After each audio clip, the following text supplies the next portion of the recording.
आज की इस पावन संध्या में हम आपका स्वागत करते हैं, जबकि हम आप जवानों के लिए एक नया कार्यक्रम लेके आए हैं, जवानों की सभा।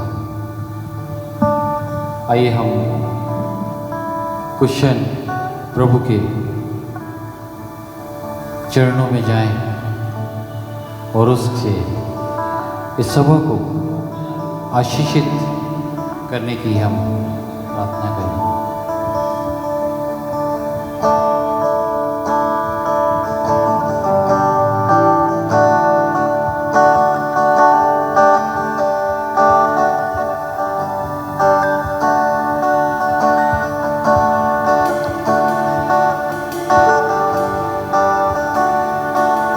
आइए प्रभु को आदर और महिमा दें।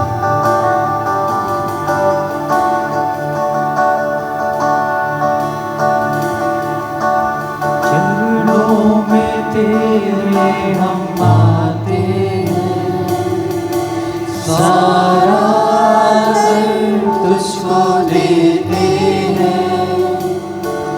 चरणों में तेरे हम आते हैं, सारा दर्द तुझको देते हैं।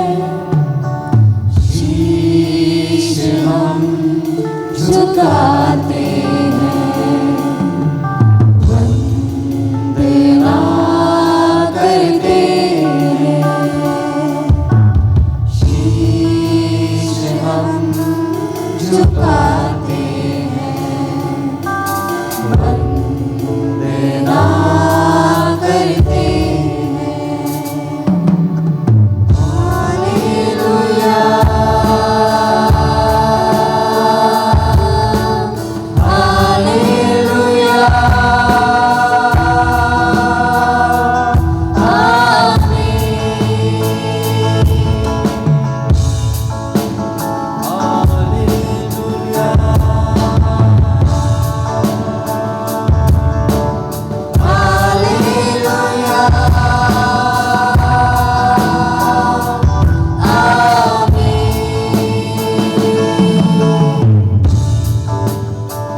कोई खुदा नहीं। हम इस बात का यकीन है कि जिस यीशु मसीह पे विश्वास करते हैं वो हमें उद्धार दिला सकता है, वो हमें चंगाई दिला सकता है, वो हमें परेशानियों से मुक्त कर सकता है। हमको यकीन है कि तू है खुदा, इस कारण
परमेश्वर का वचन आज जवानों से बातचीत करना चाहता है।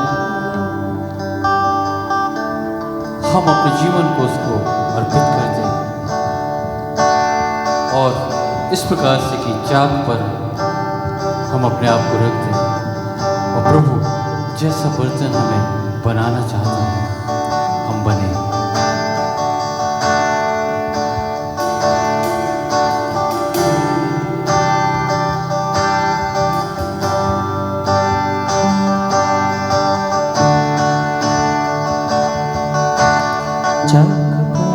अपनी रख मुझे रूप अपना यीशु दे मुझे जलाल का अपने बर्तन बना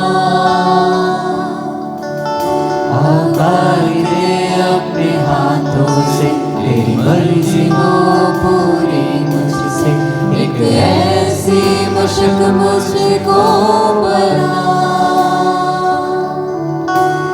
चाक पर अपनी रख मुझे रूप अपना यीशु दे मुझे जलाल का अपने बर्तन बना आकार दे अपने हाथों से तेरी मर्जी हो पूरी मुझसे एक ऐसी मुश्क मुझको बना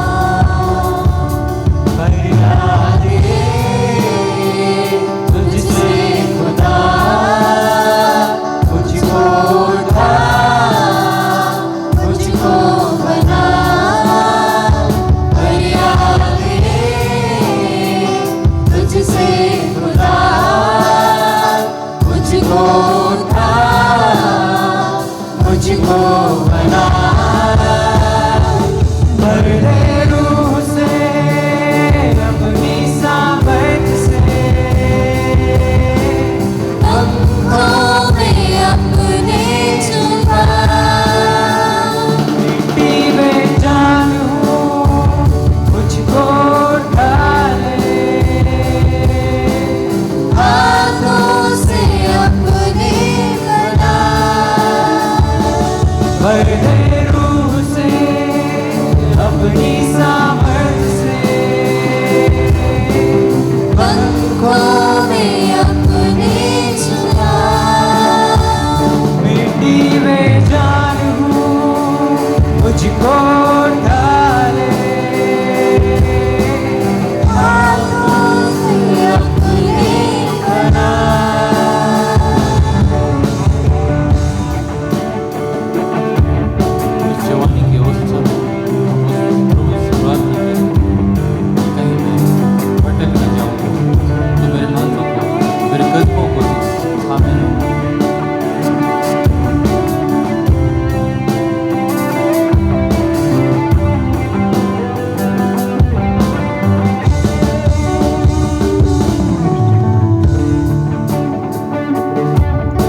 बिखरना चाहूं मैं बिखरना चाहूं मैं तेरे हाथों में रहना चाहूं मैं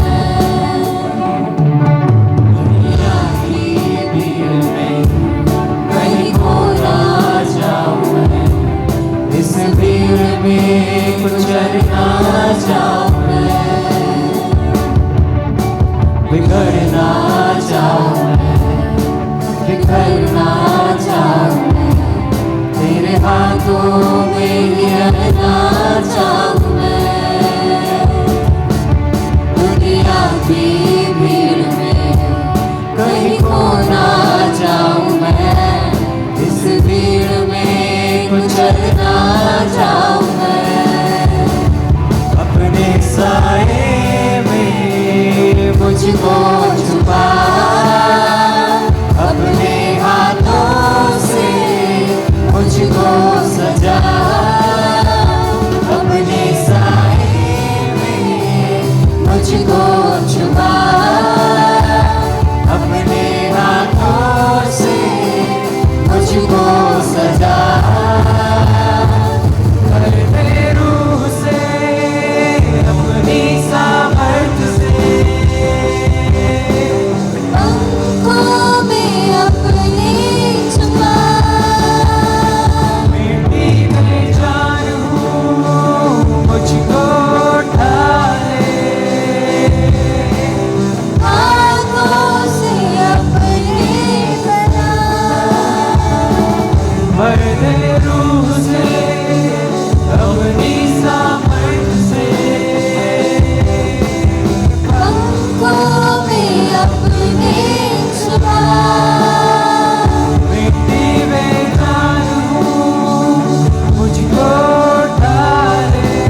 छोड़ूंगा।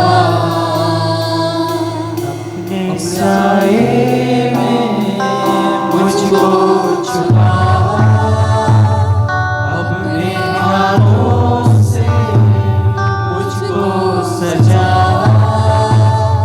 अपने साए में मुझको छुपा, अपने हाथों से मुझको सजा, भर दे रूह से अपनी सामर्थ से, पंखों में अपने छुपा, मिट्टी में जानू मुझको डाले, आँखों से अपने बचा, रूह से अपनी सामर्थ से, पंखों में अपने छुपा, मिट्टी में जानू मुझको डाले, आँखों से अपने बना, हाथों से अपने बना, हाथों से अपने प्रभु, आज की शाम आपके पास आते हैं मुझसे परमेश्वर धन्यवाद देते हैं उत्तम आशीषों के लिए। हाँ प्रभु, हम आपसे विनती करते हैं कि आप अपने हाथों से हमें बनाइए प्रभु, कि तुझसा हमें महफूज रखने वाला खुदा कोई नहीं। हम तेरे साए में, तेरे हाथों में महफूज हैं खुदावंद। हाँ प्रभु जी, आज के वचन के सेवक के साथ हमारे स्तुति रूपी धन्यवाद रूपी बलिदान को आप कबूल करिए। इस सेवकाई के द्वारा बहुत से जवान प्रभु आशीषित होने पाए पिता परमेश्वर। प्यारे बेटे प्रभु यीशु मसीह के नाम से मांगते हैं, सुनिए और स्वर्ग राज्य में ग्रहण करिए। आमीन। महफूज हूँ मैं तेरे साए में खुदा, तेरा हाथ मैं कभी ना छोड़ूंगा। महफूज हूँ मैं तेरे साए में खुदा, तेरा हाथ मैं कभी ना छोड़ूंगा। अपने साए में मुझको छुपा, अपने हाथों से मुझको सजा, अपने साए में मुझको छुपा, अपने हाथों से मुझको सजा, भर दे रूह से अपनी सामर्थ से, पंखों में अपने छुपा, मिट्टी में जान मुझको डाले, हाथों से अपने बना, हाथों से अपने बना, हाथों से अपने बना।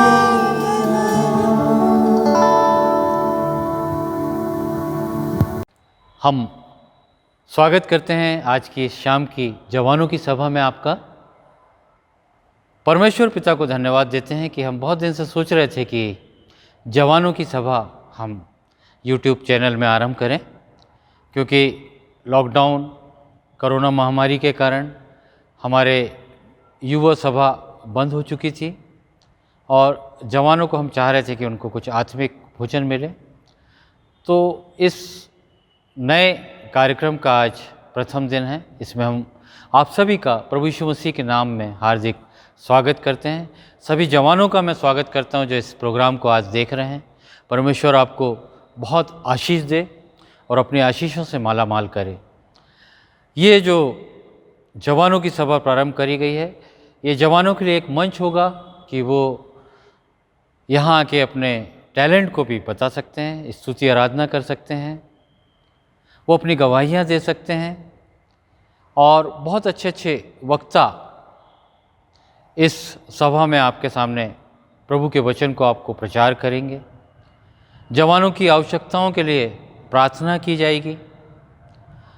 मेरा आपसे निवेदन है कि जब भी आप इस कार्यक्रम को, जवानों की सभा को देखें, तो अपनी डायरी ज़रूर रखें, एक पेन रखें और अपनी बाइबल ज़रूर आप साथ में रखें।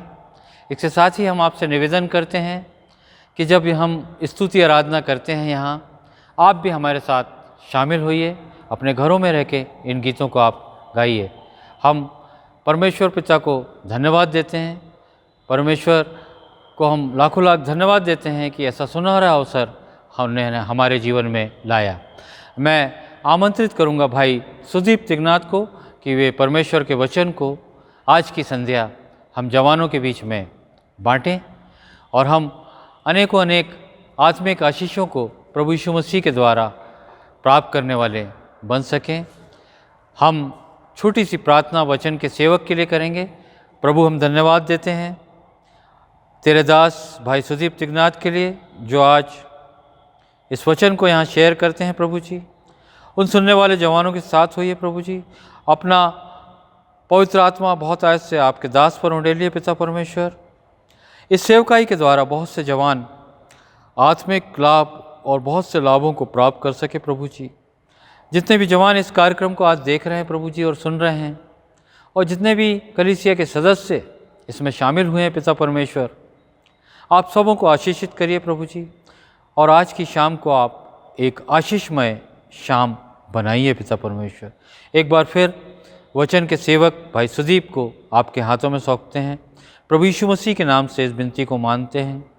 सुनिए और स्वर्ग राज्य में ग्रहण करिए। आमीन। भाई सुदीप को मैं आमंत्रित कर रहा हूँ। भाई सुदीप हमारे युवा कीर्ति संघ के बहुत ही अच्छे जवान रहे। बहुत लंबे समय तक उन्होंने अपनी सेवा दी और वर्ल्ड विजन में भी उन्होंने सेवा दी। हिसाब माइक्रो फाइनेंस में भी सेवा दी। अभी वो प्रार्थना की सेवकाई के द्वारा लोगों को बीच में चंगाई की प्रार्थना के द्वारा और प्रार्थना की जब आवश्यकता होती है, प्रार्थना निवेदन उनके पास आते हैं, तो एक बड़ी सेवकाई वो सभी के बीच में कर रहे हैं। जाके प्रार्थना करना, वचन प्रचार करना, वो वक्ता होके भी बहुत जगह स्थानों पर जाते हैं। मैं आमंत्रित करता हूँ भाई सुदीप तिगनाथ को। मैं धन्यवाद देता हूँ परमेश्वर पिता का कि उसके अनुग्रह के कारण से ये सुंदर अवसर मुझको मिलने पाया कि परमेश्वर के वचन का प्रचार मैं जवानों की सभा के इस प्रथम दिवस में करने वाला हो सकूं। तो सबसे पहले मैं त्रैक परमेश्वर पिता यहोवा का धन्यवाद करता हूं। साथ ही श्री नीरज तिमोती भैया का भी मैं धन्यवाद करना चाहूँगा कि उन्होंने मुझे आमंत्रित किया कि मैं पवित्र आत्मा की अगुवाई में, उसके मार्गदर्शन में परमेश्वर के वचन का प्रचार कर सकूं। इससे पहले कि हम परमेश्वर के वचन में जाएं, आइए छोटी प्रार्थना के लिए हम अपने सिरों को झुकाएंगे। धन्यवाद देते हैं परमेश्वर पिता यहोवा, प्रभु यीशु मसीह पवित्र आत्मा पिता, कि आपने मुझे और जितने यहाँ पर हैं हम सबों को आपके पवित्र आत्मा के नियंत्रण में ले लिया है। प्रभु यीशु मसीह, प्रार्थना करता हूँ कि मैं नहीं परंतु आपका पवित्र आत्मा मुझ में से होकर के आपके वचन का प्रचार करने वाला हो सके, कि आपके वचन के प्रचार को सुन करके आपके वचन की सामर्थ्य के द्वारा से लोग अपने जीवनों में आपकी मर्जी को, आपकी इच्छा को, आपके उद्देश्य को पहचानने वाले हो सकें। इस वचन के द्वारा से तमाम जवान लोग जो इस वचन को सुनते हैं आशीषित होने वाले हो सकें। और प्रभु यीशु मसीह आपकी योजना को, आपकी मर्जी को वो अपने जीवन में अनुभव करने वाले हो सकें और प्रभु यीशु मसीह इस वचन के द्वारा से आप ही की महिमा होने वाली हो सके। प्रभु यीशु मसीह के मीठे नाम से मैं इस दुआ को मांगता हूँ, सुनिए और स्वर्गीय राज्य में ग्रहण कीजिए। आमीन। प्रियो, आज का जो विषय है वो यह है कि हम अपने जीवन में सफल और कामयाब व्यक्ति कैसे बन सकते हैं। आइए जानें पवित्र शास्त्र, परमेश्वर का वचन, बाइबल इस विषय में क्या बताती है। मैं पढ़ना चाहूँगा इफिसियों की किताब, उसका 2 अध्याय और उसके 10वें वचन को। आइए हम जान रहे हैं कि किस प्रकार से हम अपने जीवन में, जीवन के हर क्षेत्रों में सफल और कामयाब व्यक्ति बन सकते हैं। विशेषकर यदि हम देखते हैं प्रियो, तो 5 क्षेत्रों को हम पाते हैं जो मुख्य हैं, और जीवन के जो ये क्षेत्र हैं मैं आप लोगों को बताना चाहूँगा। सबसे पहला जो क्षेत्र है जीवन का वो है आत्मिक क्षेत्र या आध्यात्मिकता का क्षेत्र, अध्यात्म का क्षेत्र। दूसरा जो क्षेत्र है वो है रोजगार का क्षेत्र, एक अच्छे कैरियर का क्षेत्र। तीसरा क्षेत्र जो है वो है पारिवारिक क्षेत्र। चौथा क्षेत्र जो है वो है कलीसियाई क्षेत्र, और 5वां क्षेत्र जो है वह है सामाजिक क्षेत्र। इन जीवन के मुख्य क्षेत्रों में हम किस प्रकार से सफल और कामयाब व्यक्ति बन सकते हैं, हम किस प्रकार से अपने जीवन को परमेश्वर की महिमा के लिए इस्तेमाल कर सकते हैं, और औरों के लिए भी कैसे हम आशीषित हो सकते हैं, इस वचन के द्वारा से हम जानने पाएंगे। इफिसियों की पत्री, उसका 2 अध्याय और उसके 10वें वचन को पढ़ना चाहूँगा। यहाँ इस प्रकार से लिखा हुआ है, क्योंकि हम उसके बनाए हुए हैं और मसीह यीशु में उन भले कामों के लिए सृजे गए हैं जिन्हें परमेश्वर ने पहले से हमारे करने के लिए तैयार किया है। कुछ बातें हैं जिन्हें आज हम जानने पाएंगे। सबसे पहली बात यह है कि हम अपने जीवन के लिए परमेश्वर की योजना को और मर्जी को किस प्रकार से जानें। यदि हम अपने जीवन में कामयाब होना चाहते हैं, सफल होना चाहते हैं, तो ये जरूरी है कि हम परमेश्वर पिता की मर्जी को, उसकी इच्छा को जो हमारे जीवन के लिए है, हमें उसे जानना है, परमेश्वर की मर्जी को जानना। और वचन यहां पर इस प्रकार से लिखा हुआ है, क्योंकि हम उसके बनाए हुए हैं और मसीह यीशु में उन भले कामों के लिए सृजे गए जिन्हें परमेश्वर ने पहले से हमारे करने के लिए तैयार किया है। हम जानने पाते हैं प्रियो कि देखते हैं कि कई व्यक्ति बहुत अधिक हायर एजुकेशन को पा लेते हैं, बुद्धि, समझ और ज्ञान को वो पा लेते हैं, अच्छी योग्यताओं को वो अपने जीवन में रखते हैं, अच्छे टैलेंट्स को हम लोगों के जीवनों पर देखते हैं, स्किल होल्डर्स रहते हैं लोग, परंतु फिर भी वो अपने जीवन में सफल और कामयाब नहीं कहलाते। किसी न किसी जीवन के क्षेत्रों में वो चूक हो जाती है और वे अपने आप में निराशा को और उदासी को अपने जीवनों में पाते हैं। क्यों ऐसा होता है कि लोग जो हैं वो अपने जीवन में सफल नहीं हो पाते? ऐसा इसलिए होता है प्रियो, क्योंकि इस वचन के आधार पर हम जानने पाते हैं कि बहुत से ऐसे लोग हैं जो अपने जीवन के लिए खुद योजनाओं को बनाते हैं, अपने जीवन के लिए अपनी मर्जी के अनुसार निर्णयों को लेते हैं। परंतु बाइबल बताती है, नीति वचन उसका 3 अध्याय और यदि उसके 5वें वचन से लेकर के 7वें वचन तक हम पढ़ते हैं तो इस प्रकार से हम वहां पर पाते हैं, बाइबल कहती है कि तू अपनी समझ का सहारा ना लेना। बाइबल कहती है कि तू अपने लेखे बुद्धिमान ना होना। और यही बात है जो आज हमें समझना है मेरे प्रियो, कि हमारे जीवन के निर्णयों को, हमारे जीवन के उद्देश्यों को हम तब तक पूरा नहीं कर सकते, हम अपने जीवन में तब तक सफल नहीं हो सकते जब तक हम परमेश्वर की मर्जी को, परमेश्वर की इच्छा को, परमेश्वर की योजनाओं को हम भली भांति जान ना लें। यहां वचन बताता है क्योंकि हम उसके बनाए हुए हैं और मसीह यीशु में उन भले कामों के लिए सृजे गए। हम जानते हैं कि हम सबको जीवन देने वाला परमेश्वर है। भजन संहिता 139वें अध्याय को जब हम पढ़ते हैं तो दाऊद जो है वो इस बात का बहुत अच्छा बखान करता है कि किस तरीके से परमेश्वर ने हमको हमारी माता के गर्भ में बनाया, हमारी माता के गर्भ में चला। वो कहता है कि परमेश्वर उन बेडोल तत्वों को जानता है। उसने देखा है जब हम हमारी माता के गर्भ में थे किस प्रकार से माता के गर्भ में हमारी हड्डियां जो हैं वो बनती जाती थीं, किस प्रकार से परमेश्वर ने हमको रचा और बनाया है और इस पृथ्वी पर जीवन दिया है। सबसे प्रमुख बात यह है कि जब परमेश्वर ने हमको बनाया, यह सृष्टि परमेश्वर की बनाई हुई है, परमेश्वर ने हमको जीवन दिया हुआ है, तो यह बात बहुत महत्वपूर्ण है कि परमेश्वर की मर्जी हमारे जीवनों में पूरी होनी चाहिए। और किस प्रकार से हम परमेश्वर की मर्जी को, उसकी इच्छा को अपने जीवन में जान सकते हैं, बात यही प्रमुख है।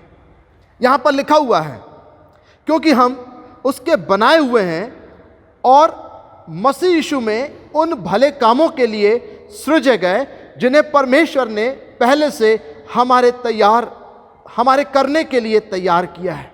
बाइबल बताती है कि परमेश्वर ने हमको बनाया है, परमेश्वर ने इस पृथ्वी पर हमको जीवन दिया है। और जब परमेश्वर ने हमको बनाया, इससे पहले कि हम इस पृथ्वी पर आते, इससे पहले कि हम जन्म को लेते, परमेश्वर ने हमारे लिए कार्यों को सृज चुका है। हमारे लिए बहुत से कार्यों को परमेश्वर ने पहले ही बना करके रखा हुआ है, सृज करके रखा हुआ है। कहां पर बनाया है, कहां पर सृजा है? स्वर्ग के राज्य में। स्वर्ग के राज्य में परमेश्वर ने हमारे लिए उन कार्यों को रखा हुआ है जो वो चाहता है कि पृथ्वी पर जीवन को पाने के बाद हम उसकी महिमा के लिए कर सकें और उसकी मर्जी को हम पूरा कर सकें।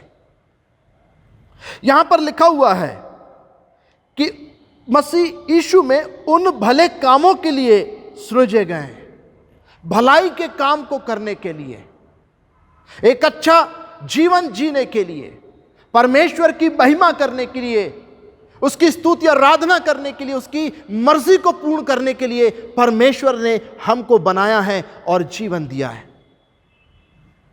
और यही बात है मेरे प्रियो कि हम इस बात को नहीं समझ पाते, इस बात को नहीं जान पाते और हम अपने निर्णयों को लेते हैं, अपनी मर्जी को अपने जीवन में, अपनी इच्छाओं को हम अपने जीवन में पूरा करना चाहते हैं, परंतु हम कभी सोचते नहीं कि परमेश्वर की भी कुछ इच्छा है। परमेश्वर ने भी हमारे लिए कार्यों को पहले से ही सृज करके रखा हुआ है। जब कार्यों को सृजा है तो कार्यों को सृजने के पहले उसने हमारे लिए योजनाओं को बनाया है, उसने हमारे लिए युक्तियों को किया है और उसके बाद परमेश्वर जो है वो हमको जीवन देता है। और इसी कारण से हम अपने जीवन में बहुत से क्षेत्रों में सफल नहीं हो पाते क्योंकि हम परमेश्वर की योजना को समझ नहीं पाते, परमेश्वर की मर्जी को जान नहीं पाते, उन कार्यों को जो परमेश्वर ने हमारे लिए रखा हुआ है हम समझ नहीं पाते। तो यही है, मैं जवानों से कहना चाहूंगा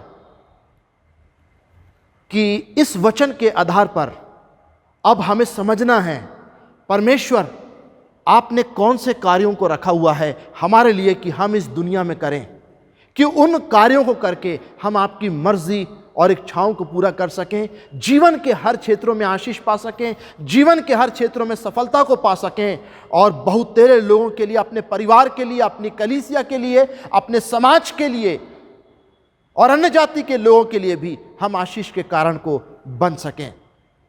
सबसे मुख्य बात है, यदि हम सफल व्यक्ति बनना चाहते हैं तो हमें परमेश्वर की मर्जी को जानना है। और मैं यही कहना चाहूंगा कि आज ही से प्रार्थना करना चालू करें। आज ही से परमेश्वर से मांगें कि आपने कौन से कार्यों को मेरे लिए रखा है, कौन सी मर्जी है आपकी, कौन सी इच्छा है आपकी, आप क्या चाहते हैं मुझसे कि मैं आपके लिए करूं। मेरे अच्छे एजुकेशन के लिए, मेरी हायर स्टडी के लिए परमेश्वर पिता आपकी क्या योजना है। एक अच्छे रोजगार को मैं पा सकूं, एक अच्छे जॉब को मैं पा सकूं, उस अच्छे रोजगार को पाने के लिए आपकी क्या योजना है। मेरे विवाह के लिए आपकी क्या योजना है। एक अच्छे जीवन साथी को मैं पा सकूं, उसके लिए आपकी क्या योजना है। मैं किस तरीके से अपनी कलीसिया के लिए अपनी सेवाओं को दे सकूं, मैं किस तरीके से दीन दुखियों की और लाचारों की और गरीबों की और मेरी कलीसिया में पाए जाने वाले निम्न तबके के लोगों की, अनाथों की और विधवाओं की मैं सेवा को कर सकूं। मैं किस तरीके से अपने परिवार के प्रति अपनी जिम्मेदारियों को और जवाबदारियों को निभा सकूं, मैं किस तरीके से अपने कर्तव्यों को पूरा कर सकूं। हे परमेश्वर, मुझे बताइए आपकी क्या इच्छा है, आपकी क्या योजना है। किस तरीके से अपने समाज की उन्नति के लिए, आपकी कलीसिया को आगे बढ़ाने के लिए, आपके महान आदेश को पूरा करने के लिए मैं किस तरीके से बढ़ चढ़ करके अपनी सेवा को दे सकता हूं, अपने योगदान को दे सकता हूं, तन से, मन से, सारी बुद्धि से, समझ से, शक्ति से, किस तरीके से मैं आपसे प्यार कर सकता हूं मेरे परमेश्वर यहोवा प्रभु यीशु मसीह पवित्र आत्मा पिता, और किस तरीके से मैं तन मन धन जीवन से आपकी सेवा को कर सकता हूं। यदि अपने जीवन के हर क्षेत्रों में आप सफल इंसान बनना चाहते हैं तो आज ही से यह प्रार्थना चालू करें कि परमेश्वर बताइए, प्रकट कीजिए आपकी क्या मर्जी है मेरे उज्जवल भविष्य के लिए, और किस प्रकार से मेरा जीवन आपके नाम की महिमा के, आपके राज्य को बढ़ाने के लिए, आपकी सेवा के लिए और अपने परिवार के लिए और बहुतेरों के लिए आशीष का कारण मेरा जीवन बन सकता है। यहां पर लिखा हुआ है मेरे प्रियो कि हमें परमेश्वर की इच्छा को जानना है, और इसलिए एक और वचन में यहां पर पढ़ना चाहूंगा जो मिलता है पहला यूहन्ना की पत्री, उसका 5वां अध्याय और उसके 15वें वचन को पढ़ना चाहूंगा। पहला यूहन्ना 5वां अध्याय 15वां वचन। जब हम जानते हैं कि जो कुछ हम मांगते हैं वह हमारी सुनता है, तो यह भी जानते हैं कि जो कुछ हमने उससे मांगा वह पाया है। और 14वें वचन को भी मैं पढ़ना चाहूंगा। यहां पर लिखा हुआ है पहला यूहन्ना उसका 5वां अध्याय 14वां वचन, और हमें उसके सामने जो हियाव होता है वह यह है कि यदि हम उसकी इच्छा के अनुसार कुछ मांगते हैं एक्सक्यूज मी यदि हम उसकी इच्छा के अनुसार कुछ मांगते हैं तो वो हमारी सुनता है। इफिसियों की पत्री उसका 2 अध्याय उसके 10वें वचन में हमने जाना कि परमेश्वर ने उसकी कुछ योजनाएं हमारे लिए है, उसकी कुछ युक्तियां हमारे लिए हैं, उसकी कुछ मर्जी है, और उसकी मर्जी और उसकी इच्छा के मुताबिक उसने हमारे लिए कार्यों को रखा हुआ है इस पृथ्वी पर। ऐसे कार्यों को रखा हुआ है कि उन कार्यों को करके हम जीवन के हर क्षेत्रों में अपने कर्तव्यों को, अपनी जवाबदारियों को और जिम्मेदारियों को पूरा कर सकते हैं और सफल और कामयाब इंसान बन सकते हैं। परंतु पहला यूहन्ना उसका 5वां अध्याय और उसका 14वां वचन यह स्पष्ट कर देता है उसके दूसरे भाग में, यदि हम उसकी इच्छा के अनुसार कुछ मांगते हैं तो वह हमारी सुनता है। उसकी इच्छा के अनुसार। पहले ही, इससे पहले कि हम इस पृथ्वी पर आते, परमेश्वर ने कार्यों को सृजा है। उसकी इच्छा है हमारे जीवन में कि हमसे वो उन कार्यों को ले, और जब हम उसकी इच्छा में शामिल हो जाते हैं, जब हम कहते हैं कि परमेश्वर आपकी मर्जी, आपकी इच्छा हमारे जीवन में पूरी हो, तब परमेश्वर उस आशीष को खोलता है, उस स्थान पर खड़ा करता है, उन कार्यों को देता है, उन कार्यों में शामिल करता है जिसके लिए परमेश्वर ने हमको बनाया और जीवन दिया हुआ है। उसकी मर्जी से मांगते हैं, उसकी मर्जी के मुताबिक वो रोजगार देता है, उसकी मर्जी के मुताबिक वो एक अच्छा अर्निंग सोर्स देता है, एक आय का स्रोत देता है। उसकी मर्जी के मुताबिक यदि हम चलते हैं, सारी भौतिक आशीषों से परमेश्वर हमको नवाजता है और तब हम हर प्रकार से परमेश्वर से सामर्थ्य को पा करके अपने कर्तव्यों को पूरा करने पाते हैं और सफल इंसान बनने पाते हैं।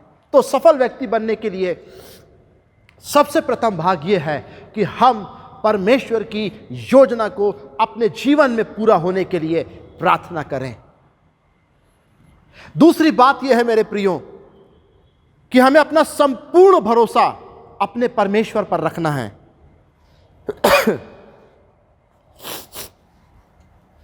हमें अपना संपूर्ण भरोसा परमेश्वर पर रखना है। जैसा भजन संहिता उसका 125वां अध्याय उसके पहले वचन में लिखा है, क्या ही धन्य है वह मनुष्य जो परमेश्वर पर भरोसा रखता है, वो सिय्योन पर्वत के समान है जो कभी टलता नहीं।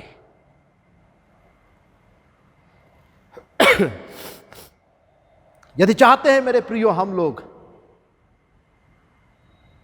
कि परमेश्वर की महिमा हम कर सकें, हमें परमेश्वर पर दृढ़ और अटूट भरोसा रखना है। जीवन की परेशानियों से, जीवन की चिंताओं से हमें घबराना नहीं है, हमें डरना नहीं है, परंतु प्रार्थना के द्वारा से प्रभु यीशु के नाम से उनका सामना हमको करना है।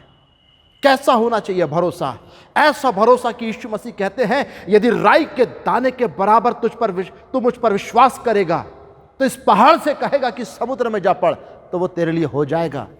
कैसा भरोसा रखना है हमें अपने परमेश्वर पे? दानियल के समान जो सिंहों की मांद में डाल दिया गया, परंतु सिंह उसका कुछ नहीं बिगाड़ पाए। हमें कैसा भरोसा रखना है? हमें हनन्याह, मिशाएल और अजर्याह के समान भरोसा रखना है, जो आग के भट्टे में डाल दिए गए परंतु आग उन्हें जला नहीं सकी। हमें ऐसा विश्वासी परमेश्वर का बनना है। डिप्रेस्ड नहीं होना है, डिसअपॉइंट नहीं होना है। चिंताओं को देख करके, परेशानियों को देख करके, तकलीफों को देख करके घबराना नहीं है, क्योंकि हम जानते हैं हमारा परमेश्वर जीवित है और वो हमारे लिए सब कुछ कर सकता है। जो प्रभु यीशु मसीह 4 दिन के मरे हुए लाजर को अपने वचन के द्वारा से जिला सकता है, तो वो हमारे जीवन में कभी भी, किसी भी समय, किसी भी परिस्थिति में अपनी सहायता देने के लिए वो तैयार रहता है, अपने आश्चर्य कर्मों को कर सकता है। वो परमेश्वर जो यहेजकेल नबी के द्वारा से भविष्यवाणी को करवा करके, जब हम यहेजकेल 37वें अध्याय को पढ़ते हैं, एक तराई जिसमें हड्डियां ही हड्डी थी, और हम देखते हैं कि वो परमेश्वर जो उन हड्डियों को आपस में जोड़ करके, उन हड्डियों में नसों को उत्पन्न करके, उसमें मांस को चढ़ा करके और त्वचा से उनको ढांप करके और भविष्यवाणी की उस सामर्थ के द्वारा से, जैसा यहेजकेल से परमेश्वर कहता है कि भविष्यवाणी कर इन हड्डियों के विषय में, इन सूखी हड्डियों के विषय में भविष्यवाणी कर। और जब यहेजकेल भविष्यवाणी करता है तो चारों दिशाओं से सांस जो है वो आकर के उन पे समा जाती है, उनकी आत्मा उनके शरीर पर बैठ जाती है और बैठ जाती है, और वो एक जीवित सेना बन जाते हैं। वो एक जीवित सेना बन जाते हैं मेरे प्रियो। तो हमारा जीविता परमेश्वर है। हमें किसी परिस्थिति से डर करके जीने की जरूरत नहीं है, किसी परिस्थिति में घबराने की जरूरत नहीं है, परंतु परमेश्वर पे संपूर्ण भरोसे को हमको रखना है। और जब हम संपूर्ण भरोसे को रखते हैं, तब एक बात होती है कि परमेश्वर के साथ हमारे संबंध जो हैं वो मधुर बनने लगते हैं। तीसरी बात पर हम ध्यान देंगे, जैसा कि वचन कहता है, सवोपदेशक की किताब उसका 12वां अध्याय और उसके पहले वचन को जब हम पढ़ते हैं, सवोपदेशक की किताब उसका 12वां अध्याय और उसका पहला वचन, जवान अपनी जवानी के दिनों में अपने सृजनहार को स्मरण रख। कितनी प्यारी बात यहां पर लिखी हुई है। हे जवान, अपनी जवानी के दिनों में अपने सृजनहार को स्मरण रख। परमेश्वर से अलग रह करके, परमेश्वर के वचन के अनुसार ना चल करके हम कभी भी सफल नहीं हो सकते मेरे प्रियो। यदि हम अपने जीवन में सफल और कामयाब व्यक्ति बनना चाहते हैं तो अपनी जवानी के दिनों में जो द बेस्ट पार्ट होता है हमारी लाइफ का, यह जरूरी है कि हम अपने सृजनहार को, यीशु मसीह को स्मरण करके चलें। किस प्रकार से हम अपने सृजनहार को स्मरण कर सकते हैं? मैं कहना चाहूंगा आप लोगों से, प्रतिदिन आप परमेश्वर को समय दें, जैसा भी आप चाहते हैं, आधा घंटा, 1 घंटा, परंतु आप प्रार्थना करें। प्रतिदिन आप प्रार्थना करें, प्रतिदिन आप वचन का अध्ययन करें। ठहरा लें सुबह और शाम प्रार्थना के समय के लिए, वचन को पढ़ने के लिए समय को आप नियुक्त कर लें और प्रतिदिन आप प्रार्थना करें। प्रतिदिन आप जो हैं वो वचन का अध्ययन करें परमेश्वर के, और इस प्रकार से हम देखेंगे कि परमेश्वर का वचन आपसे बात करना चालू करेगा। प्रतिदिन मेरे प्रियो आप परमेश्वर के वचन का अध्ययन करें। आत्मिक संगति के अवसरों को ढूंढें। जहां जहां प्रार्थना सभाएं हैं, आप अवसर को खोजें कि आप प्रेयर मीटिंग्स को अटेंड कर सकें, आप परमेश्वर के वचन को सुन सकें, और इस प्रकार से आप आत्मिक संगति को पा सकेंगे। और जब आप प्रार्थना करेंगे और जब आप वचन को पढ़ेंगे और जब आत्मिक संगति में आप अपने जीवन को व्यतीत करेंगे, एक बात होगी, और ये कि आप परमेश्वर के वचन के अनुसार चलने लगेंगे। और जब परमेश्वर के वचन के अनुसार आप चलने लगेंगे तो परमेश्वर के साथ आपके संबंध जो हैं वो मधुर हो जाएंगे, वो प्यारे हो जाएंगे। परमेश्वर के साथ हमारे संबंध मधुर बनते हैं, प्यारे बनते हैं, जब हम उसके वचन के अनुसार चलने की कोशिश भी करते हैं। और इस तरीके से जब हम देखते हैं कि हम ऐसा करते हैं तो हम परमेश्वर के पास आने लगते हैं आत्मिकता में। और जब परमेश्वर के पास आने लगते हैं तो और भी अधिक परमेश्वर हमारी प्रार्थना सुनने लगता है, और भी अधिक परमेश्वर हमें सुरक्षा देने लगता है, और भी अधिक परमेश्वर हमारे जीवन के लिए आशीषों के द्वार जो हैं वो खोलने लगता है। और इस तरीके से हम देखते हैं कि परमेश्वर फिर अपनी मर्जी को और योजनाओं को हम पर प्रकट करने लगता है। जब आप वचन के अनुसार चलने लगते हैं, जब आप आत्मिक संगति में अपने जीवन को व्यतीत करने लगते हैं, जब आपके संबंध परमेश्वर के साथ मधुर हो जाते हैं, तब परमेश्वर दर्शनों के द्वारा से भी और स्वप्नों के द्वारा से भी बात करता है। अपने वचन के द्वारा से तो परमेश्वर बात करता ही करता है, परंतु दर्शनों और स्वप्नों के द्वारा से भी परमेश्वर बात करता है। और इस प्रकार से उसकी मर्जी को, उसकी इच्छा को, उसकी योजना को आपके और हम सबों के जीवन में प्रकट करता है। न केवल यह बात, परंतु हम देखते हैं मेरे प्रियो, परमेश्वर इंसानों को भी माध्यम बनाता है। चाहे तो परमेश्वर अपने दास दासियों पर आपके विषय में प्रकट कर सकता है, उनको अगुवाई हो सकती है, वे आपसे आकर के वे इस बात को शेयर करते हैं कि परमेश्वर ने आपके जीवन के लिए मुझे ये बताया है। परमेश्वर ने आपके एजुकेशन के लिए, आपके विवाह के लिए, एक अच्छे जीवन साथी को पाने के लिए, एक अच्छे रोजगार को पाने के लिए इन बातों को मुझ पर प्रकट किया है।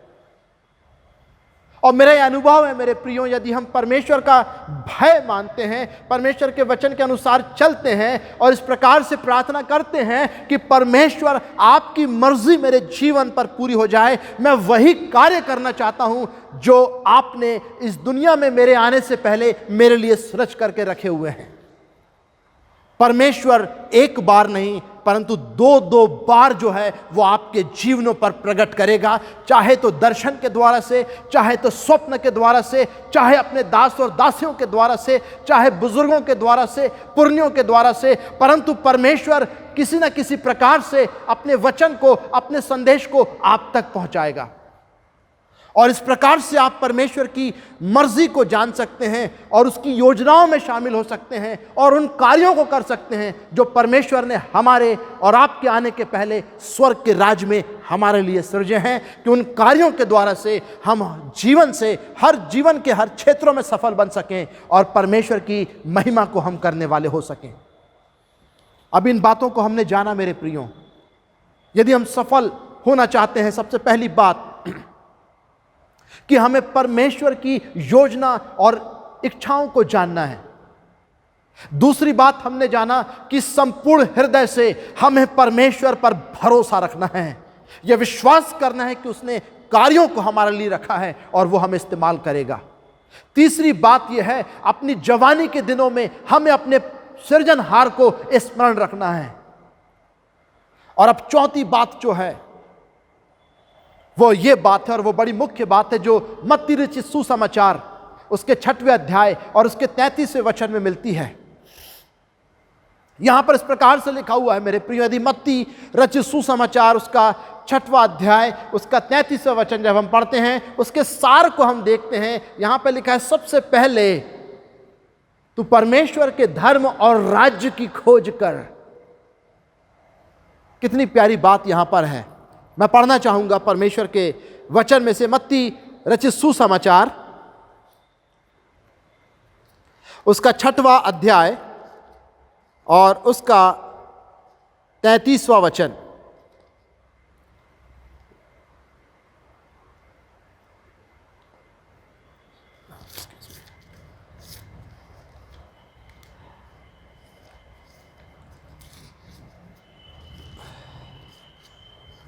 मत्ती 6:33, इसलिए पहले तुम परमेश्वर के राज्य और उसके धर्म की खोज करो तो ये सब वस्तुएं भी तुम्हें मिल जाएगी।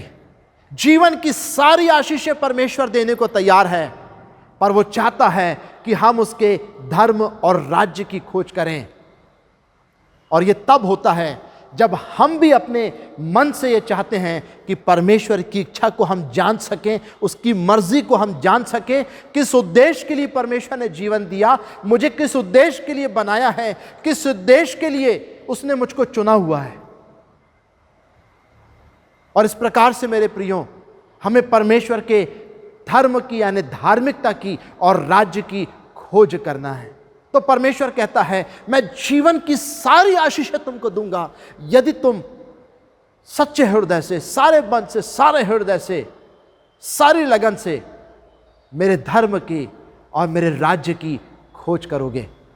कभी परमेश्वर ने मौका दिया तो पर्टिकुलर इस टॉपिक पर मैं प्रीच करूंगा कि किस प्रकार से हम परमेश्वर के धर्म और राज्य की खोज कर सकते हैं और किस प्रकार से हम सारी आशीषों के भागी हो सकते हैं। तो ये बात है मेरे प्रियो कि हमें परमेश्वर के धर्म और राज्य की खोज करना है, क्योंकि जब हम ऐसा करते हैं तो हम परमेश्वर का भय मानने लग जाते हैं, अपने जीवन में परमेश्वर के वचन को प्रथम स्थान देने लगते हैं और आत्मिक सफर में हम आगे बढ़ने लगते हैं जब परमेश्वर के धर्म और राज्य की खोज करते हैं।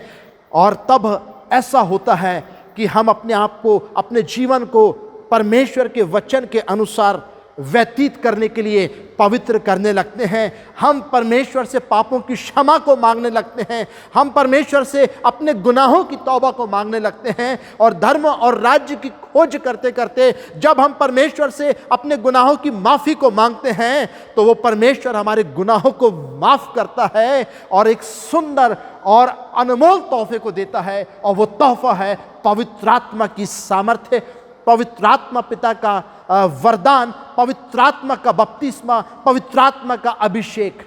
वो अपने पवित्र आत्मा और आग से हमें बैप्टाइज्ड करता है। और जब परमेश्वर का रूह जो है हमारे जीवन में कार्य करने लगता है, हमारे अंदर से भी, भीतर से भी और बाहर से भी, और तब ऐसा होता है मेरे प्रियो कि परमेश्वर जो है वो हमारे युद्ध को लड़ता है। जितने भी अपने जीवन के क्षेत्रों में हम अपने आप को चाहे उदास पाते हों, चाहे परेशान पाते हों, चाहे निराश पाते हों, चाहे असफल पाते हों, चाहे ऐसा पाते हों कि हमारे जीवन में अशांति है, हमें जीवन के क्षेत्र में जय और सफलता नहीं मिली है, पवित्र आत्मा की सामर्थ्य को, पवित्र आत्मा के अभिषेक को पाने के बाद ऐसा होता है कि जो हमारा युद्ध है वो हम नहीं लड़ते, परमेश्वर का आत्मा, परमेश्वर का अभिषेक, परमेश्वर की सामर्थ्य जो है वो हमारी ओर से युद्ध करती है। Hallelujah, hallelujah. और जब खुदा का आत्मा हमारे लिए से फाइट करता है मेरे प्रियो, तब हम देखते हैं कि हम अपने जीवन के उन क्षेत्रों में अपने आप को बहुत स्ट्रांग पाते हैं, बहुत मजबूत पाते हैं, बहुत आनंदित पाते हैं। जिन क्षेत्रों में हम अपने आप को कमजोर समझा करते थे, जिन क्षेत्रों में हम उदास थे, जिन क्षेत्रों में हम निराश थे, हम असफल पाते थे, हम देखते हैं कि जब पवित्र आत्मा पिता हमारे जीवन में कार्य करता है, हम उन क्षेत्रों में सफल हो जाते हैं, जयवंत हो जाते हैं और परमेश्वर के उस आनंद को, उस शांति को पाते हैं जो संसार हमें नहीं दे सकता। तो हमें परमेश्वर के धर्म और राज्य की खोज करना है, उसके सामने अपने गुनाहों की माफ़ी को मांगना है, पवित्र आत्मा के वरदान को हमको मांगना है। और तब ऐसा होगा कि परमेश्वर की योजना, परमेश्वर की इच्छा, युक्ति जो है वो हमें समझ में आएगी। विशेष बात मैं ये आपसे कहना चाहूँगा मेरे प्रियो, कि किसी भी कार्य को करने के पहले आप परमेश्वर से पूछें, आप प्रार्थना करें, आप उपवास भी करें। परमेश्वर के सम्मुख जैसा आपको बनता है, 2 दिन का उपवास, 3 दिन का उपवास, 1 हफ्ते का उपवास, जैसा आपकी स्ट्रेंथ है, जैसा आप सोचते हैं कि आप उपवास रख सकते हैं, आप परमेश्वर से प्रार्थना करें, उपवास रखें, प्रार्थना और उपवास रखें परमेश्वर के सामने, इस बात के लिए कि आप पर परमेश्वर उसकी मर्जी को, उसकी इच्छा को, उसकी योजना को प्रकट कर सके और आप परमेश्वर के कार्यों को समझ सकें कि कौन सा कार्य परमेश्वर ने आपके लिए रखा हुआ है। और जब उपवास आप करेंगे और जब आप प्रार्थना करेंगे, प्रार्थना और उपवास के साथ आप परमेश्वर के सम्मुख बैठेंगे मेरे प्रियो, अवश्य परमेश्वर आपसे बात करेगा, या तो उसके वचन के द्वारा से, या तो आपके स्वप्न में, या तो दर्शन के द्वारा से, या अपने पुरनियों के द्वारा से, या अपने दास और दासियों के द्वारा से। वो अपने दासों और दासियों को भेजकर भी आपको बताएगा कि परमेश्वर ने आपके लिए कौन से कार्यों को रखा हुआ है, किस क्षेत्र में आपका भविष्य जो है वो उज्जवल है। और तब जब आप परमेश्वर की मर्जी पूरा करने लगेंगे, तब निश्चित ही आप एक सफल और एक कामयाब व्यक्ति जो हैं वो बनने पाएंगे। एक और बात मैं आप लोगों को बताना चाहूँगा, अंतिम बात बताना चाहूँगा, और वो है धीरज और सहनशीलता। ये बात तय है मेरे प्रियो कि जब हम परमेश्वर की नज़दीकी में आना चाहते हैं, जब हम परमेश्वर की मर्जी को हम पूरा करना चाहते हैं, परमेश्वर के कार्यों के लिए, उसके राज्य के लिए, हम उसकी मर्जी को पूरा करने के लिए जीवन को जीना चाहते हैं, तो हमारे जीवनों में शैतान के द्वारा से परीक्षाएं भी आ सकती हैं, आजमाइशें भी आ सकती हैं, प्रार्थना के उत्तर में विलंब भी हो सकता है। परंतु यही बात है कि हमें डरना नहीं है, हमें घबराना नहीं है, क्योंकि हम जानते हैं इब्राहिम, इसहाक और याकूब का परमेश्वर हमारा परमेश्वर है। वह संकट में अति सहज से मिल जाने वाला सहायक है। वो हमारा दृढ़ गढ़ है, जिसकी पनाह में आकर के हम सारी बातों पर जय को पा सकते हैं। मृत्यु पर, पाप पर, श्राप पर, बीमारियों पर जय को पाने वाला मसीह यीशु हमारे साथ में है। कभी डिसअपॉइंटेड मत होना, कभी निराश मत होना, कभी उदास मत होना, कभी हार नहीं मानना, कभी गलत निर्णय मत लेना। हमारा सच्चा परमेश्वर हर समय हमारी सहायता के लिए हमारे साथ में है। Hallelujah, hallelujah. और यही मैं संदेश देना चाहूंगा मेरे प्रियो। सबसे प्रमुख जो बात है, हमें दृढ़ता के साथ अपने परमेश्वर पर भरोसा रखना है। बाइबल कहती क्या ही धन्य है वह मनुष्य जो परीक्षा में स्थिर रहता है, क्योंकि खरा निकल करके वह जीवन का वह मुकुट पाएगा जिसकी प्रतिज्ञा परमेश्वर ने अपने चाहने वालों के लिए किया है। एक और बात मैं इस पर ऐड करना चाहूंगा मेरे प्रियो, और वो है अवसर को बहुमूल्य समझो। यदि इफिसियों की पत्री उसका 5वां अध्याय और उसके 16वें वचन को जब हम पढ़ते हैं तो वहां पर पाते हैं, वहां पर लिखा हुआ है उसके पहले भाग में कि अवसर को बहुमूल्य समझो। ये जीवन परमेश्वर ने दिया है, परमेश्वर को ही अधिकार है कि वो कब इस जीवन को अपने हाथों में ले, किसी भी बात में किसी भी प्रकार से गलत निर्णयों को ना लें, और आत्महत्या के निर्णय को तो बिल्कुल भी मत लें। बस मैं ये कहना चाहूँगा, अवसर को बहुमूल्य समझें। यह जीवन बड़ा कीमती है, यह जीवन बड़ा अनमोल है जो परमेश्वर ने हमको दिया हुआ है मेरे प्रियो। परंतु यदि हम अवसर को बहुमूल्य समझना चाहते हैं, अवसर जो है वो अनमोल है, वो बहुमूल्य है मेरे प्रियो। जो समय हमको परमेश्वर ने दिया है, उस समय का हमको सदुपयोग करना है। यदि आप विद्यार्थी हैं, आप अध्ययन करते हैं, हमें कड़ी मेहनत करना है, हमें अच्छी पढ़ाई करना है। हमारे परमेश्वर ने वायदा किया है कि वो हमें बुद्धि और समझ और ज्ञान का प्रकाश देता है। हमें मेहनत करना है, हमें परिश्रम करना है, अच्छी स्टडी करना है, परमेश्वर में बने रहना है। और एक और बात जो है, जैसा बाइबल कहती है, पहला कुरिन्थियों उसका 15वां अध्याय, और उसमें हम इस वचन को पाते हैं कि धोखा ना खाना बुरी संगति अच्छे चरित्र को बिगाड़ देती है। यदि पहला कुरिन्थियों उसका 15 अध्याय उसके 32 वचन से आगे तक हम पढ़ते हैं तो वहाँ इस बात को पाते हैं, परमेश्वर कहता है धोखा ना खाना बुरी संगति अच्छे चरित्र को बिगाड़ देती है। गलत संगति से, व्यसन से, हर बुरी संगति से अपने आप को दूर रखें मेरे प्रियो, क्योंकि परमेश्वर ने वचन के द्वारा से बता दिया है कि हम पवित्र आत्मा का मंदिर हैं। हमारी देह जो है वो पवित्र आत्मा का मंदिर है। कभी अपने जीवन में शैतान को अवसर ना दें मेरे प्रियो। हर बुरी संगति से, हर बुरे लोगों से, हर रोचे लोगों से भी, उनके संपर्क में भी आने से अपने आप को बचा करके रखें, क्योंकि परमेश्वर कहता है उसने हमें भले कार्यों के लिए सृजा है, भले कार्यों के लिए सृजा है। हम इसलिए बनाया है कि हम भले भले कार्यों को कर सकें। आत्मिक क्षेत्रों में, सामाजिक क्षेत्रों में कैसे कर सकते हैं हम भले कार्यों को? आत्मिक क्षेत्रों में परमेश्वर के वचन को प्रचार करके, दीन दुखियों, जरूरतमंदों, लाचारों के लिए प्रार्थनाओं को करके, और भी जो स्पिरिचुअल एक्टिविटीज हैं उन पे इन्वॉल्व हो करके हम आत्मिक क्षेत्र में परमेश्वर की महिमा कर सकते हैं, अच्छे काम हो कर सकते हैं। और सोशल वर्क के द्वारा से भी दीनों की, दुखियों की, गरीबों की, लाचारों की हम मदद को करके मेरे प्रियो हम अच्छे काम हो कर सकते हैं।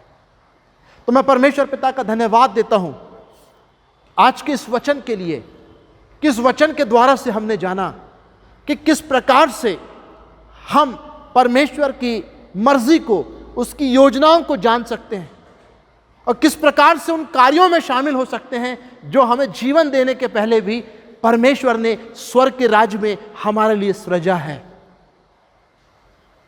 क्योंकि हम परमेश्वर की इच्छा को पूरा करना चाहते हैं, और इसलिए प्रभु यीशु मसीह ने, जो हम प्रभु की प्रार्थना करते हैं, यीशु मसीह ने हमको सिखाया, जब हम कहते हैं हे हमारे पिता तू जो स्वर्ग में है, तेरा नाम पवित्र माना जाए, तेरी मर्जी जैसे स्वर्ग में पूरी होती है वैसे ही इस पृथ्वी पर भी पूरी हो। क्यों कह रहे हैं प्रभु यीशु मसीह? ये बता रहे हैं कि परमेश्वर की मर्जी जो स्वर्ग के राज्य में पूरी होती है, इस पृथ्वी पर पूरी होना चाहिए। हमारे लिए परमेश्वर ने पहले ही इफिसियों 2:10 के अनुसार कार्यों को सृज करके रखा है। उन कार्यों को सृजने के पहले परमेश्वर ने युक्तियों को किया है, योजनाओं को हमारे लिए बनाया है। परमेश्वर की मर्जी है, किसी मकसद के लिए उसने हमें जीवन दिया है, उसके किसी उद्देश्य को पूरा करने के लिए उसने हमें जीवन दिया है, और वो चाहता है कि हम उस मकसद को पूरा करें। तभी हम एक सफल और कामयाब व्यक्ति बन सकते हैं, जब परमेश्वर की मर्जी को पूरा करने के लिए हम सब प्रकार से प्रयास करते हैं।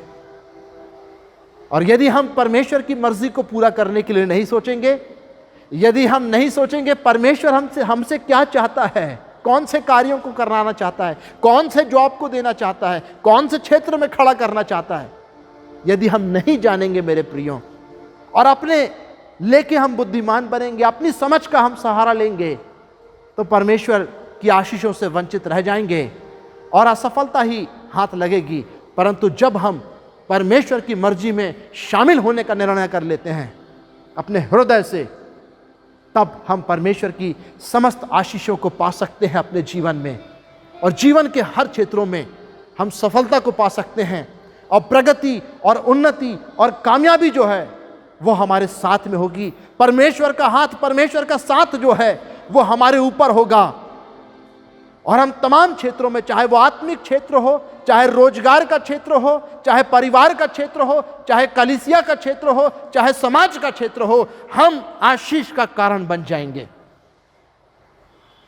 तो मैं यही चाहूंगा मेरे प्रियो, आज ही से ये प्रार्थना करें कि परमेश्वर आपकी मर्जी हमारे जीवन पे पूरी हो। जो योजनाओं को आपने हमारे लिए बनाया हुआ है स्वर्ग के राज में, जिन कार्यों को आपने हमारे लिए सृजा है स्वर्ग के राज में, उन योजनाओं को, उन कार्यों को हमारे जीवन में पूरा होने दें। उन कार्यों में हमको शरीक करें कि हमारे जीवन से, हमारे तन मन से, हमारे सारे प्राण से, सारी बुद्धि से, सारी शक्ति के साथ में त्रैक परमेश्वर पिता यहोवा हम आपकी मर्जी को, इच्छा को पूरा कर सकें। तो मेरे प्रियो, ये समय है, बहुत बहुमूल्य समय है। परमेश्वर आपसे बात कर रहा है। परमेश्वर ने अपने वचन के द्वारा से अपनी इच्छा को प्रकट कर चुका है, अपनी मर्जी को बता चुका है मेरे प्रियो कि परमेश्वर क्या चाहता है। और अब इस बात में एक भी क्षण हम देरी नहीं करेंगे। परमेश्वर जीवन की हर आशीषों को देने के लिए तैयार है। परमेश्वर जीवन के हर क्षेत्रों में सफलता और कामयाबी को देने के लिए तैयार है। सो मैं आप सभी युवाओं से और जितने भी लोग इस वचन को सुन रहे हैं, देख रहे हैं, मैं निवेदन करूंगा, अपनी आंखों को बंद करें और अपना ध्यान परमेश्वर की ओर लगाएं और परमेश्वर से कहें, इफिसियों 2:10 के अनुसार, मेरे प्रभु यीशु मसीह, जो कार्यों को आपने मेरे लिए रखा हुआ है, जो योजनाओं को आपने मेरे लिए बनाया है, उन योजनाओं को, उन कार्यों को पूरा करें। अब तक अपने मन के अनुसार चलता रहा, अब तक अपनी समझ का सहारा लेता रहा, अब तक अपनी ही मन की चाहिए, अब तक कभी ये सोचने की कोशिश नहीं किया कि आपने मुझे जीवन दिया है तो किसी मकसद के लिए दिया हुआ है। पर आज इस वचन को सुनने के बाद, इस प्यारे समय में जबकि पवित्र आत्मा की उपस्थिति है, इस समय में जो कि अनमोल है, क्योंकि यीशु मसीह के वचन का प्रकाश जो है वो यहां पर खुला हुआ है, आज मैं निर्णय लेता हूं, आज मैं प्रार्थना करता हूं, मेरे प्रभु यीशु मसीह, मेरे गुनाहों को माफ कर, मेरे पापों को क्षमा कर। अब तक अपनी समझ के अनुसार, अपनी बुद्धि के अनुसार, अपने मन के अनुसार चलता रहा, परंतु इसी समय से, इसी क्षण से मैं अपने जीवन को पवित्र आत्मा के हाथों में सौंपता हूं। हे पवित्र आत्मा पिता, यीशु मसीह के नाम से मुझे माफ करें, मेरे जीवन को अपने नियंत्रण में ले लें, और जैसा आप चाहते हैं वैसा अच्छा इंसान आप मुझको बनाएं। पवित्र आत्मा पिता, सहायता कीजिए, अगुवाई कीजिए, मदद कीजिए मेरी, कि मैं मसीह यीशु की इच्छा को अपने जीवन में जान सकूं और उसके कार्यों को कर सकूं, ताकि मेरे जीवन से मसीह यीशु आपका नाम महिमा पाए, आपका नाम मेरे जीवन से सम्मानित और गौरवान्वित और महिमान्वित होने पाए, और आपकी शोभा और आपकी खूबसूरती, आपके सद्गुण, आपका स्वभाव, आपका व्यक्तित्व, आपका व्यवहार, आपका चाल चलन मेरे जीवन से दिखाई देने वाला हो जाए। सो आइए मेरे प्रियो, जबकि ये प्रार्थना का समय है, हम पूरे तरीके से अपने आप को पवित्र आत्मा पिता के हाथों में सौंप दें, यीशु मसीह की अधीनता में अपने आप को सौंप दें, क्योंकि लिखा है याकूब 4:7 में कि और परमेश्वर के अधीन हो जाओ और शैतान का सामना करो, उन कठिन बातों का सामना करो जो तुम्हारे जीवन में है, क्योंकि ऐसा करने पर परमेश्वर तुम्हें विजय को देगा। और परमेश्वर के अधीन हो जाओ और शैतान का सामना करो, तकलीफों का सामना करो, कठिन परिस्थितियों का सामना करो, वो तुम्हारे सामने से भाग निकलेंगी और जीवन के जल के सोते यीशु मसीह के नाम से आपके हमारे हृदयों में से फूट निकलेंगे, उमड़ने लगेंगे। सो मेरे प्रियो, जबकि यीशु मसीह की उपस्थिति है, उसके पवित्र आत्मा की सामर्थ्य में, उसके वचन के प्रकाश में, आइए हम इस अंतिम प्रार्थना में जाएं। अपना ध्यान परमेश्वर की ओर लगाए रहें। अब मैं अंतिम प्रार्थना करने जा रहा हूं और निश्चित ही यीशु मसीह आपको छुएगा। निश्चित ही आप यीशु मसीह से मांगोगे और पाओगे, ताकि तुम्हारा आनंद पूरा हो जाए। यूहन्ना 15:7 मैं यीशु मसीह के नाम से आपको देना चाहूंगा। यहां पर यूहन्ना 15:7 की आशीष व्यवस्था विवरण, उसके 13वें अध्याय उसके 4 वचन की आशीष यीशु मसीह के नाम से मैं आप लोगों के जीवनों में खोल देता हूं। मेरे प्रियो, हमने जाना हमें परमेश्वर की इच्छा के अनुसार मांगना है, हमारी प्रार्थना कबूल होगी, स्वर्ग से हमारी प्रार्थना का उत्तर मिलेगा। आइए हम प्रार्थना करें। धन्यवाद परमेश्वर पिता यहोवा, धन्यवाद प्रभु यीशु मसीह, धन्यवाद पवित्र आत्मा पिता, इस वचन के द्वारा से अपनी मर्जी को, अपनी इच्छा को, अपनी योजना को हम पर प्रकट करने के लिए, इस वचन के द्वारा से हमें अपना स्पर्श देने के लिए, इस वचन के द्वारा से, इस प्रचार के द्वारा से हमसे बातों को करने के लिए, हे प्रभु यीशु मसीह, हम आपका अनगिनतों बार धन्यवाद और धन्यवाद करते हैं। प्रार्थना करता हूं प्रभु यीशु मसीह, जितने जवानों ने आपके वचन को सुना है, जितने जवान इस वक्त इस प्रार्थना में शरीक हैं, यीशु मसीह नासरी के नाम से, वरन मसीह यीशु के स्वर्गीय नाम से, यीशु मसीह आपकी आशीष को, आपके कल्याण को, उज्जवल भविष्य की आशीषों को मैं इनके जीवनों पर खोल देता हूं। पवित्र आत्मा पिता इनकी सहायता करें, मदद करें कि ये जब प्रार्थना करें, इनकी प्रार्थना का उत्तर हाँ और आमीन में इनको मिलने वाला हो सके। यदि कोई युवा, यदि कोई जवान अपनी पढ़ाई को लेकर के चिंतित है, यदि कोई बुद्धि को मांग रहा है, समझ को मांग रहा है, बुद्धि और समझ को उत्पन्न करने वाले प्रभु यीशु मसीह, आज मैं आपसे प्रार्थना करता हूं, दाहिने और बाएं हाथ से छू करके जवानों को और उनके जीवनों को आशीषित करें, क्योंकि आपके दाहिने हाथ में दीर्घायु है और आपके बाएं हाथ में धन, महिमा और जीवन है। हाँ प्रभु यीशु मसीह, ये जवान लोग आपसे आपकी मर्जी को पूरा अपने जीवन में होने के लिए प्रार्थना करने पाएं। इन जवानों से बातों को कीजिए, दर्शनों के द्वारा से, स्वप्नों के द्वारा से, अपने दास दासियों के द्वारा से, अपने वचन के द्वारा से इनसे बातों को कीजिए। मेरे प्रभु यीशु मसीह, बताइए कि आपकी योजना क्या है इनकी पढ़ाई के क्षेत्र के लिए, इनके उज्जवल भविष्य के लिए, अच्छे रोजगार के लिए, विवाह के लिए, अच्छे जीवन साथी को पाने के लिए, जीवन के हर क्षेत्रों में सफल बनने के लिए आपकी क्या योजनाएं हैं, इन पर प्रकट कीजिए, इन्हें छूइए मेरे प्रभु यीशु मसीह। और जो भी जवान अपने पापों से मनों को फिरा रहे हैं, जो भी जवान प्रभु जी अपने गुनाहों की तौबा आपके सामने कर रहा है, मैं प्रार्थना करता हूं अपनी बड़ी दया से मेरे प्रभु जी इन जवानों के गुनाहों को, इनके पापों को, इनके अपराधों को क्षमा करें। इन जवानों के ऊपर से शैतान के और श्राप के बंधनों को, अंधकार की शक्तियों के बंधनों को, जादू टोने के बंधनों को पिता, हर बुरी अभिलाषाओं के बंधनों को इन जवानों के जीवनों से, इनके ऊपर से तोड़ दीजिए प्रभु यीशु मसीह, आप तोड़ दीजिए। यीशु मसीह के नाम से शैतान के और अंधकार के और पाप के बंधन इन जवानों के जीवनों से टूट जाएं।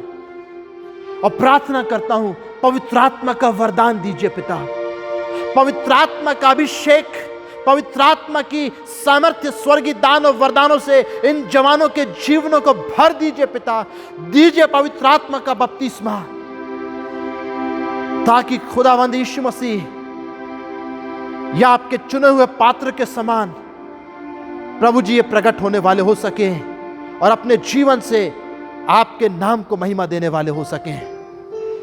दानों वरदानों से भरिए इन जवानों को, कि आपके वचन के प्रचार को कर सकें, कि ये जब बीमारों के लिए प्रार्थना करें, बीमार यीशु मसीह के नाम से चंगे हो जाएं, कि ये यीशु मसीह आपके नाम से दुष्ट आत्माओं को भगाने वाले हो सकें, कि इनकी प्रार्थनाओं से बड़े बड़े काम होने वाले हो सकें। इन जवानों को तैयार कीजिए एक अच्छी लीडिंग के लिए, एक अच्छा वॉरशिपर बनने के लिए, एक अच्छी प्रेजेंट वॉरशिप आपकी करने के लिए, आपके वचन को प्रचार करने के लिए इन जवानों को तैयार कीजिए मेरे पिता। और अपने तरकश में छुपे हुए तीर के समान निकालिए, कि जब जवान उस तीर के समान पिता दिखें जो आपके हाथ में है, जिस तीर में परमेश्वर के वचन की चमक और आपके रूह की आग है पिता, और आपका अभिषेक है, ताकि जब इन जवान रूपी तीरों को आप छोड़ें पिता परमेश्वर, तो ये आपकी मर्जी को, ये आपके उद्देश्य को पूरा करने वाले हो सकें। धन्यवाद प्रभु जी इन जवानों के लिए प्रार्थना सुनने के लिए, आज की सभा को, आज की शाम को आशीषित करने के लिए आपका धन्यवाद करता हूं पिता। और भी प्रार्थना करता हूं, यदि कोई बीमार इस प्रार्थना को सुन रहा है, किसी भी प्रकार की बीमारी से क्यों ना ग्रसित हो, यीशु मसीह के नाम से, यीशु मसीह की वचन की सामर्थ्य से वो चंगा हो जाए, लोगों के जीवनों से शैतान के बंधन टूट जाएं, लोगों का हृदय आपके पवित्र आत्मा का मंदिर बनने पाए, लोगों का जीवन, लोगों की देह आपके पवित्र आत्मा का घर बनने पाए, ऐसी हम आपसे दुआ को मांगते हैं। धन्यवाद। यकीनन आज आपने इन जवानों को और हम सबों को जो यहां पर उपस्थित हैं आशीषित किया है। इस वचन के प्रचार से मैं सारा आदर, मैं सारी महिमा और सम्मान त्रैक परमेश्वर पिता यहोवा को देता हूं, प्रभु यीशु मसीह के मीठे स्वर्गीय नाम से। आमीन, आमीन और फिर आमीन। धन्यवाद।